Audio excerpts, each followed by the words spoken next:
তো হাজী ইমদাদুল্লাহ মহাজের মক্কি আল্লাহর কুতুব, উনি মিলাদে দাঁড়াইতেন।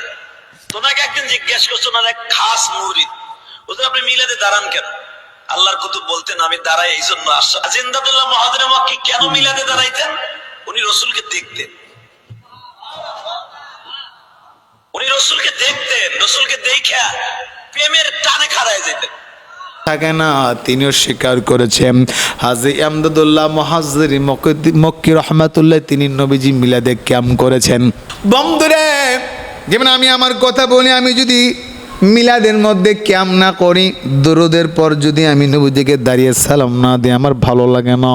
আমি মিলাদের মধ্যে যখন আল্লাহ নবীকে ইয়া নবী সালামুন আলাইকা বলে দাঁড়িয়ে দাঁড়িয়ে ক্যাম্প করে আমি বড় শান্তি পাই।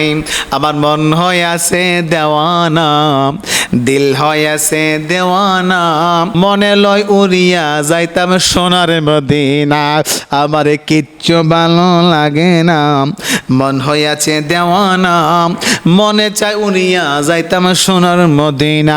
সত্যি কথা বলে ফেললেন। ইলিয়াসুর রহমান জিহাদি ভাইকে ধন্যবাদ জানাচ্ছি। আল্লামা ইমদাদুল্লাহ মুহাজ্জির মক্কি রহমাতুল্লাহ তিনি নবীজিকে দাঁড়িয়ে দাঁড়িয়ে ক্যাম্প করেছেন।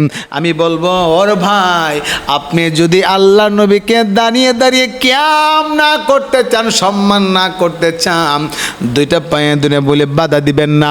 আল্লাহ নবীকে যদি দাঁড়িয়ে দাঁড়িয়ে সম্মান না দিতে চান, আপনি বসে যাবেন, অসুবিধা নাই, আপনি বাধা দিয়েন না। আপনি ক্যাম্প নবীকে সালাম দাঁড়িয়ে দেন আর বসে দেন, আপনার ব্যাপার। কিন্তু যদি কোনো ব্যক্তি দাঁড়িয়ে দাঁড়ায় নবীজিকে সালাম দেয়,